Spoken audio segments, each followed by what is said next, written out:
பிஸ்மில்லாஹிர்ரஹ்மானிர்ரஹீம். Hello my dear brothers and sisters, தயவு செஞ்சு இந்த வீடியோவை முழுசா ஸ்கிப் பண்ணாம பாருங்க. முடிஞ்ச வரைக்கும் ஸ்கிப் பண்ணாம பாருங்க. ஏன்னு சொல்லியாச்சுன்னா, இந்த வீடியோவில் நான் பேச போற பிரச்சனைங்கிறது ஏதோ கண்காணாத இடத்துல உள்ள காஷ்மீர்லயோ பங்களாதேஷ்லயோ இந்த இந்தியாவை விட்டு வெளியே நடந்த ஏதோ பிரச்சனையை பத்தி பேச போறது இல்லை. நம்ம தமிழ்நாட்டுல நம்ம குறிப்பா நம்மளோட கன்னியாகுமரி மாவட்டத்துக்குள்ள நம்மளோட பூட்டன் தாத்தன் அப்பன் எல்லாரும் வாழ்ந்து வளர்ந்த இந்த கன்னியாகுமரி ஊருக்குள்ள நடந்த ஒரு பிரச்சனை. இன்னும் குறிப்பா சொல்ல போனா இதுல கேவலம் என்னன்னு பாத்தீங்கன்னு வைங்களேன், நம்ம சமுதாயத்துக்குள்ள நடந்த ஒரு பிரச்சனை. அதனால இந்த வீடியோவை கடைசி வரைக்கும் ஸ்கிப் பண்ணாம பாருங்க. யாரெல்லாம் இது வரைக்கும் நம்ம வீடியோ சேனலை சப்ஸ்கிரைப் பண்ணலையோ சப்ஸ்கிரைப் பண்ணிருங்க.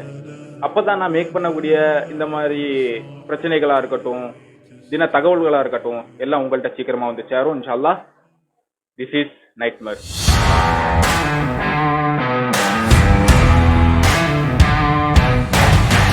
பகுதியை எப்படி ஆரம்பிக்கலாம்னு இருக்கிறேன்னா, ஒரு கேள்வியை முன் வச்சு ஆரம்பிக்கிறேன். ஓகேங்களா? ஒரு 4 வருஷத்துக்கு முன்னாடி இந்த நட்டில் நிறைய பல வீடியோக்கள் வரும் போகும். ஆனா அதுல சில வீடியோக்கள் மட்டும் நம்ம மனசுல ஆழமா பதியும். அந்த வகையில ஒரு வீடியோ, ஒரு மாற்று மதத்தவர் நம்ம இஸ்லாமிய உம்மத்தை பத்தி, இஸ்லாமிய சமூகத்தை பத்தி ஒரு கேள்வியை முன்வைக்கிறாரு. என்ன கேள்வினா, எப்பா நீங்க ஒரே கோட்பாடை பின்பற்றக்கூடிய மக்களாக இருக்கிறீர்கள், உங்களுக்கு எந்த வகையிலும் பிரிவு கிடையாது, இன அடிப்படையில் பிரிவு கிடையாது, மொழி அடிப்படையில் பிரிவு கிடையாது, நிற அடிப்படையில் கூட பிரிவு கிடையாது, எல்லா வகையிலும் நாங்கள் ஓர் இறைவனின் படைக்கப்பட்டவர்கள், எங்கள் இறைவன் ஓர் இறைவன் இதுல சேர்ந்திருக்கீங்க. அதே மாதிரி ரசூல் சொல்ல போது உங்களை எல்லாரும் ஒருமித்த கருத்தாக எங்களின் ரசூல் முகமது நபி ஸல்லல்லாஹு அலைஹி வஸல்லம் என்று ஒவ்வொரு கருத்துல தான் அடங்கி இருக்கிறீங்க. அதுலயும் எந்த வகையில உங்களுக்கு பிரிவில்லை. கிதாபில் ஆலமீன், மொத்த உலகத்திற்கும் ஓர் கிதாப், ஓர் குர்ஆன் அருளப்பட்டிருக்கிறது. அந்த அடிப்படையிலும் நீங்கள் ஒன்றாக தான் இருக்கீங்க. எந்த ஒரு பிரிவினையும் உங்களுடைய மத்தியில காண முடியல. இத்தனை அங்கமும் அமைந்திருந்தும் உங்களோட கூட்டத்தில், உங்களோட ஜமாத்துகளில், உங்களோட சமுதாயத்தில் வேற எந்த சமுதாயத்தில் இல்லாத அளவுக்கு பிளவு இருக்கப்பா இப்படின்னு ஒரு கேள்வி. புரியுதுல்ல? இந்த கேள்வியை கேட்ட உடனே நிறைய பேருக்கு சாட்டையால் அடிச்ச மாதிரி இருக்கும், கன்னத்தில் செருப்பை எடுத்து அரைந்த மாதிரி இருக்கும். அவர் கேட்ட கேள்வி சரியான கேள்வி. நாம் எல்லாரும் ஒரே இறைவன். யாரை போய் கேட்டாலும், இன்னொரு சமுதாயத்தை சேர்ந்தவன், இன்னொரு நாட்டை சேர்ந்தவன் ஒரு முஸ்லீம் போய் கேட்டா அவன் என்ன சொல்லுவான்? இறைவன் அல்லாஹ் லா இலாஹா இல்லல்லாஹ் தான் சொல்லுவான். அல்லாஹ்வை தவிர வேற வணக்கத்துக்குரியவன் யாருமே இல்லைன்னு சொல்லுவான். அந்த கருத்துல ஒன்னாட்டு நம்ம இருக்கிறோம். அதே மாதிரி நம்மளோட ப்ராஃபட் யாரு? யாரை பின்பற்றி தொழுறோம், யாரோட வழிமுறையை அப்படியே சிறு நெறி கூட தவறாமல் பின்பற்றி வருகிறோம். கால ரசூலுல்லாஹி ஸல்லல்லாஹு அலைஹி வஸல்லம் அவர்களோட பின்பற்றுதல் தானே. இப்படி எல்லாத்திலையும் சமமாக இருக்கக்கூடிய நம்ம பிரிவுபட காரணம் என்ன வேணும்ல? அதுதான் அந்த கேள்வி அவர் முன்வைக்கிறாரு. நான் இந்த கேள்வியை ஏன் உங்க முன்னிலையில வைக்கிறேன்னு சொல்லியாச்சுன்னா, கடந்த சில தினங்களுக்கு முன்பாக ரீசெண்டா ஒரு வாரம் கூட இருக்காது, ஒரு ஊர் இருக்குது, கன்னியாகுமரிங்கிற ஊர் இருக்கு. இதையும் ஒரு கேள்வியாட்ட உங்க முன்னாடி வைக்கிறேன். ஒரு ஊர் இருக்குதுன்னா அந்த ஊரில் ஒரு பள்ளிவாசல் இருக்கிறது. மீராசா ஆண்டவர் பள்ளிவாசல் ஒரு பள்ளிவாசல் இருக்குதா? இந்த பள்ளிவாசலை யார் நிர்வகிப்பது? நிர்வாணம் யார் செய்வது? ஒரு கேள்வி. காமனா எல்லாருக்குமே தெரியும். யார் நிர்வாகம் செய்வா? அந்த ஊர் மக்கள். அப்படிதானே? அந்த ஊர் மக்கள் முஸ்லிம்களாக இருந்தால் அந்த ஊர் மக்களே அந்த பள்ளிவாசலை நிர்வாகம் செய்து கொள்ளலாம். அப்படிதானே நம்ம எல்லாருக்கும் தெரியும். இதுதானே பொதுமையான அறிவு, கருத்து இதுதானே வரும். இந்த ஊர் மக்கள் முஸ்லிம்களாக இருந்தால் முஸ்லிம்கள் அந்த பள்ளிவாசலை நிர்வாகம் செய்து கொள்ளலாம். அவர்கள் தெளிவான முறையில் நிர்வாகம் செய்கிறார்களா அல்ல, இதெல்லாம அந்த ஊர் மக்கள் சார்ந்தது, அவர்கள் உள்ளே இருந்து பார்த்துக்கொள்ள வேண்டிய விஷயம். இப்ப முஸ்லிம்கள் அப்படின்னு சொல்லியாச்சுன்னா ரசூலுல்லாஹ் ஒரு கிளியரான டெஸ்கிரிப்ஷன், கிளியரான டிரைவேஷன், இவ்வளவுதான் முஸ்லிம்னா இவ்வளவுதான் அப்படி சொல்லிட்டு போயிட்டாங்க. யாரு அதுல மாற்றுக்கத்திலேயே? முஸ்லிம்னா யாரு? அவன் உன்னை போலவே தொழுவான். நீ தொழுதால் உன்னை போலவே தொழுவான். வேற எந்த மாற்றம் இருக்காது, தொழுகையில வேறு மாற்றம்லாம் இருக்காது. அவன் உன்னை போலவே தொழுவான். நீ முன்னோக்கும் கிபுலாவே முன்னோக்குவான். முன்னோக்கினார்களா இல்லையா அந்த ஊர்வாசிகள்? முஸ்லிம்கள் தானே. நீ முன்னோக்கும் கிபுலாவை முன்னோக்குவான். மஸ்ஜிதுல் ஹர்ராமை தான் முன்னோக்குவான். மஸ்ஜிதுல் அக்ஸாவையோ மதினாவையோ வேற எதையும் முன்னோக்க மாட்டான். நீ மஸ்ஜிதுல் ஹர்ராமை மட்டும்தான் முன்னோக்குவான். நீ அறுத்ததை உண்ணுவான். அப்படின்னா என்ன அர்த்தம்?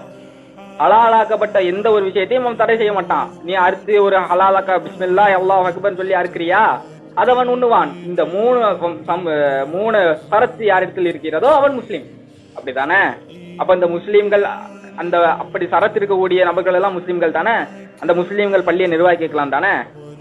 இன்னும் அல்ஹம்துலில்லாஹ், இன்னும் விஷயம் சொல்ல போனா, இந்த பாதிக்கப்பட்ட ஊர்வாசிகள் இவர்கள் அல்லாஹ்க்கு இணை கற்பிக்கவும் இல்லை, இந்த தர்கா வழிபாடு, இந்த தர்காவில் கொண்டு முட்டுவது, இந்த மாதிரி இன்ன பிற செயல்களை செய்யவும் இல்லை. அல்ஹம்துலில்லாஹ். இப்படி இருக்கக்கூடிய சமயத்துல ஒரு பிரச்சனை கிளம்புது. என்ன பிரச்சனை? இதுல யார் மேல நியாயம், யாரு மேல அநியாயம் அப்படிங்கிற பிரச்சனைக்கு நான் வரல. ஆனாலும் பேசலாம். அல்லாஹ் சொல்லுகிறான், உங்களுக்கு நெருங்கியவர்களாக இருந்தாலும் உங்களுக்கு உறவினர்களாக இருந்தாலும் நீதிக்கு சாட்சி கொடுக்கணும்னு சொல்லியிருக்கான். அந்த அடிப்படையில் நம்ம நீதியையும் பேசலாம். என்ன விஷயம்? இப்போ ஒரு வீடியோ ஓடுங்க, அதை பாருங்க. ஜனநாயக முறையில் போராட்டங்களை காவல்துறை கைது செய்து அழைத்து செல்கிறது. இதுல சொல்றாரா, ஜனநாயக முறையில் நாங்கள் போராட்டத்தில் ஈடுபட்டோம். அப்படியா? ஜனநாயக முறையில் தான் நீங்கள் போராட்டத்தில் ஈடுபட்டீர்களா? சற்றுக்கு சிந்திக்க வேண்டும். ஜனநாயக முறை என்றால் என்னது? அமைதியாக போராட்டம் புரிவது. நீங்கள் உங்கள் கோஷங்களை எழுப்பிக் கொள்ளலாம். கம்பு எடுத்து அடிக்கிறதுக்கா? அடுத்த ஒரு வீடியோ பாருங்க. என்ன சொல்றாரா இவர் எந்த எப்படி ஜனநாயக முறையில் போராடி இருக்கிறது பாப்போமா? சாட்சி இருக்கு, ஆதாரம் இருக்கு. நான் இந்த வீடியோல பாருங்க. கம்பு எடுத்து உருவுறாரா? இதுதான் ஜனநாயக முறையா? கேவலம் பெண்களை தாக்குகிறார்கள். எதற்காக? அந்த பள்ளி என்ன மற்ற வேறு பாசிச சக்திகள் கீழே இருக்கிறதா? இல்லையே. உன் சகோதரன், உன் மார்க்க அடிப்படையில் உன்னோட சகோதரன், அவன் வைத்திருந்தால் உனக்கு என்ன பிரச்சனை? அவன் ஷிர்க் வழிபாடு பண்றானா அந்த பள்ளியில? இல்ல கந்தூரி விழா எடுக்கிறானா அந்த பள்ளியில? இல்ல அந்த அப்பா அம்மார்களுக்கு சமாதி போய் முட்டிக்கிறானா? இல்லையே. அவன் 5 நேரம் தொழுகிறான். அவன் 5 நேரம் ரமலான் காலத்தில் அவன் நோம்பு நோக்கிறான். என்ன குழப்பம் முன்னிலையில் ஏற்பட்டு விட்டது இருக்குல்ல? இந்த விஷயத்தை பாருங்களா, இந்த வீடியோ பாருங்க. இதுல ஒரு பெண் எப்படி கடுமையாக தாக்கப்படுகிறாள். அடுத்த வீடியோ இதுலயும் தாக்கப்படுகிறாள். உங்களுக்கு எல்லாம் மார்க்கம் இது எங்கிருந்து சொல்லி தரப்பட்டது?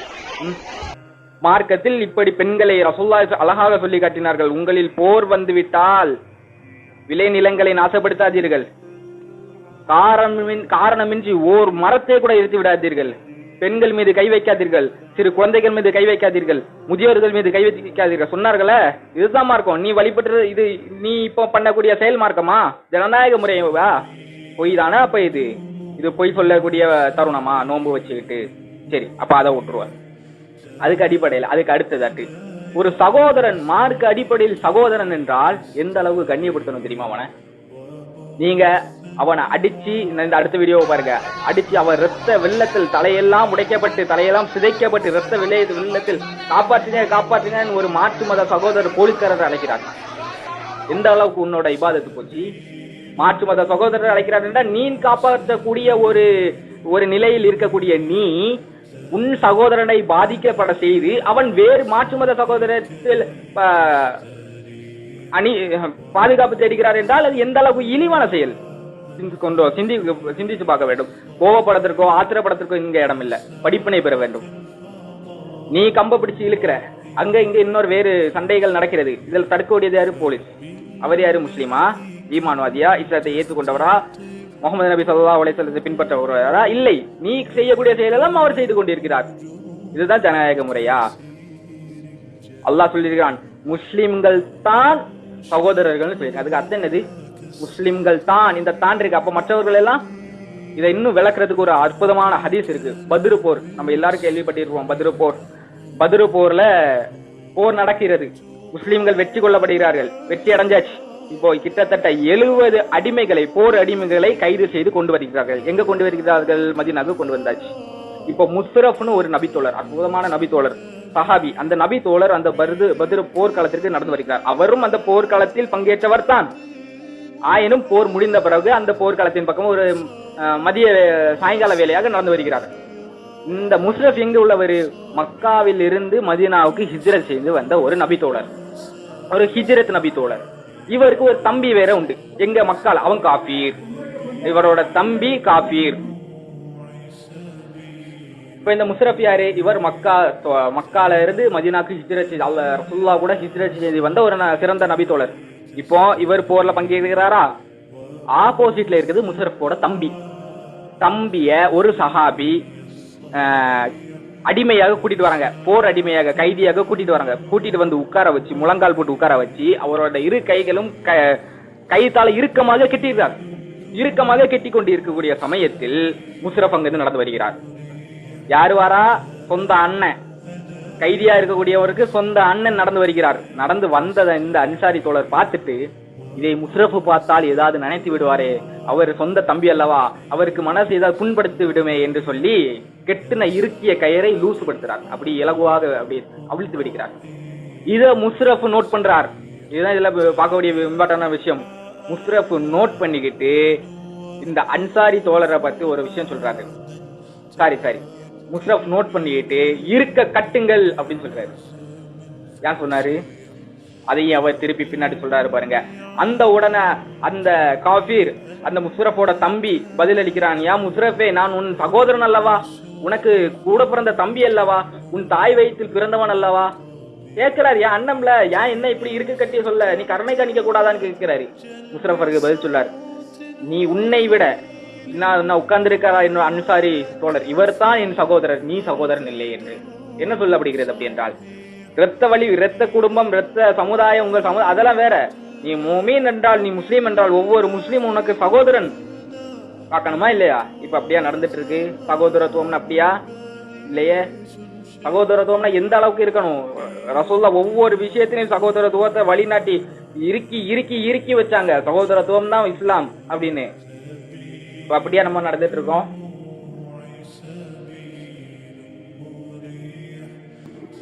நம்ம இப்படியே நடந்துட்டு இருக்கிறோம்.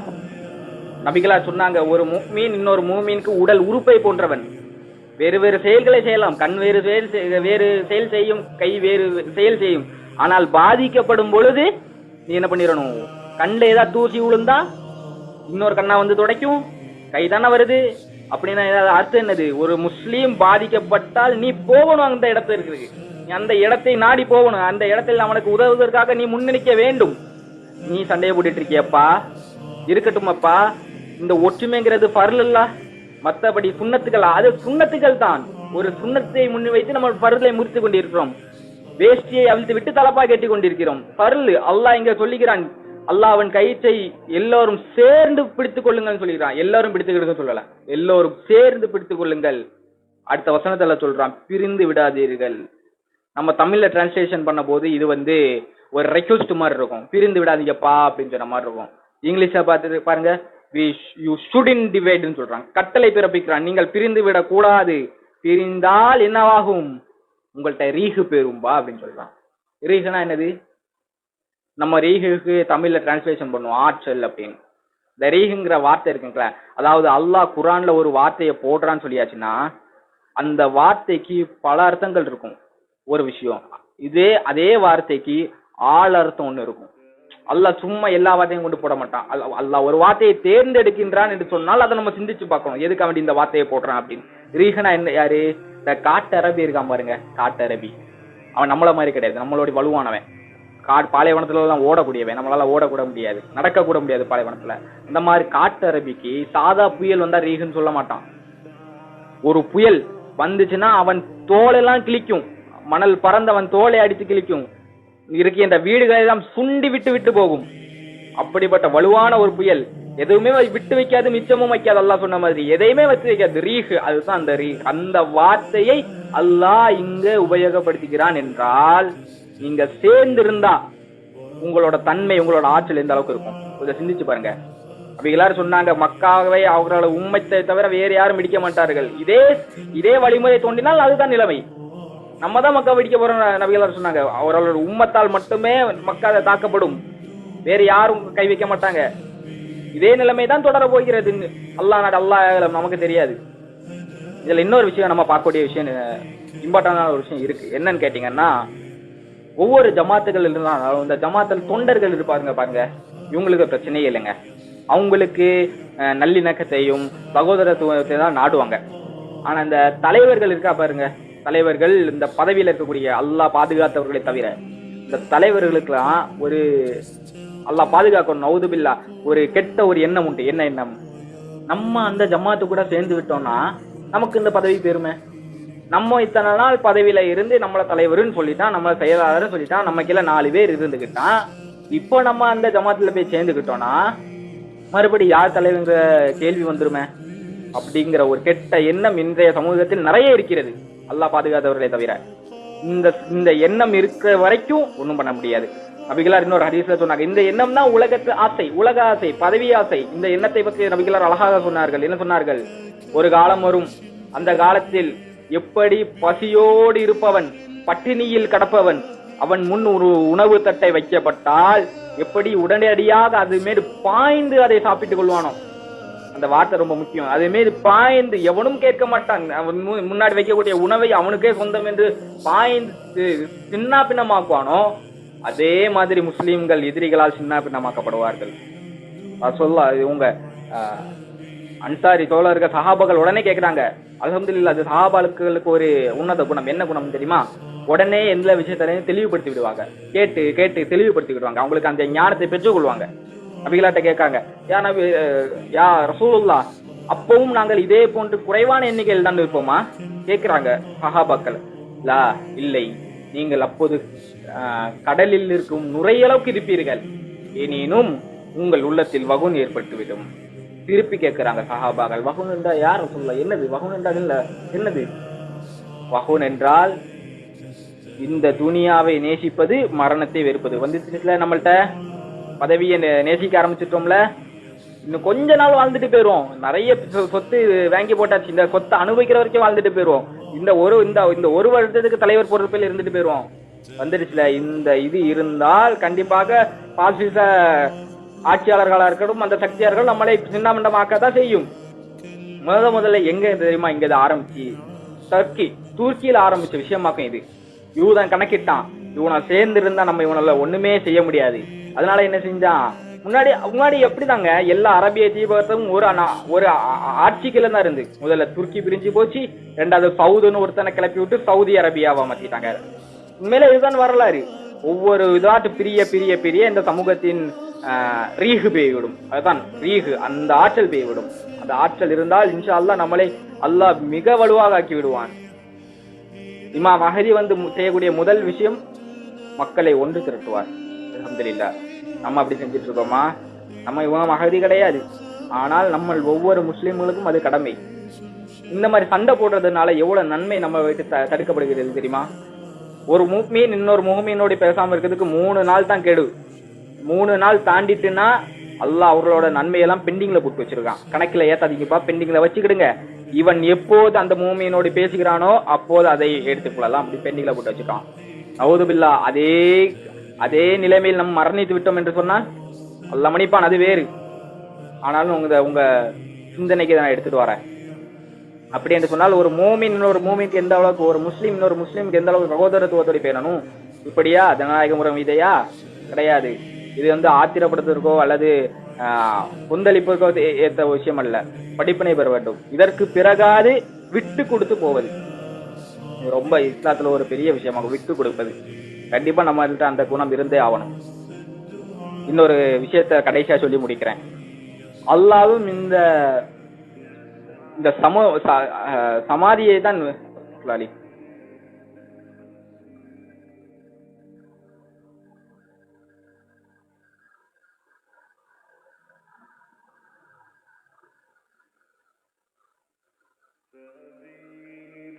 அல்லாஹ்வும் இந்த சமாதானத்தை தான் நிரூபிக்கிறான்.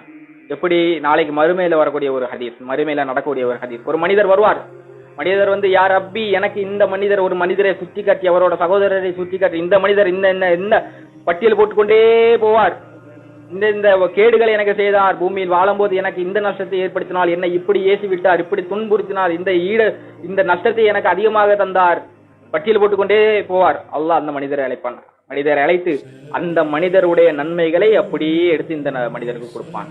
ஆனால் அவர் நிறுத்த மாட்டார், பட்டியலை அதிகமாக்கி கொண்டே போவார். சுஜூதில் கடந்து, யார் ரப்பி, எனக்கு நீதி வேண்டும், எனக்கு நீதி வேண்டும், எனக்கு நீதி வேண்டும் என்று கேட்டுக்கொண்டே பட்டியலை போட்டுக்கொண்டே போவார். அல்லாஹ் என்ன சொல்லுவான்? போதும், நிமிர்ந்து பாருங்க அப்படின்னு சொல்லுவான்.